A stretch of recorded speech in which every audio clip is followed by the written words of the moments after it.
ఎంత ఓల్డ్ అయినా ఆడవాళ్ళకి ఆ అమ్మాయే మనసులో ఉంటుంది. దాన్ని మరిచిపోయి ఒక భార్యగా, ఒక కోడలుగా, ఒక తల్లిగా, ఒక వదినగా, ఎన్నో రోల్స్ ప్లే చేస్తూ వెళ్ళి సడన్గా అందరూ అంటే పిల్లలు పెద్ద పెరిగిన తర్వాత సడన్గా అందరూ మేము బిజీ అనే వెళ్ళిపోయిన తర్వాత తన చుట్టూ చూస్తే శూన్యం. అవును. Empty NEFT syndrome.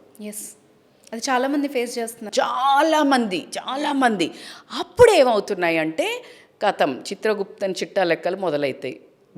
భర్త మీద, భర్తకు భార్య మీద గొడవలు, గ్రే డివోర్స్లు. పిల్లలు ఎందుకు reason? Because I did so much. Validation ఏది? అవును. ఈ లోపల ఎమోషనల్లీ ఎవరో ఒకళ్ళు టార్గెట్ చేస్తారు. అవును. విసిగి వేశారు. ఇంకీనకు నేను చెయ్యడానికి ఇప్పుడు దాకైనా పిల్లలకి చేశా, వాల్యూ లేదు, ఎవరు చూడట్లా.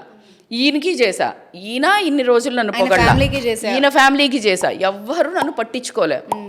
నాకు ఇప్పుడు తెగింపు చేసుకొని రోడ్డున పడుతున్నారు. మరి ఇది మంచిదా మేడం అంటే ఖచ్చితంగా నేను కాదని అంటాను. ఎందుకంటే ఇది కాదు మన సోషల్ డైనామిక్స్, ఇవి కావు మన కల్చర్, సొసైటీ కాదు, మన ఒక వాల్యూస్ ఇవి కాదు.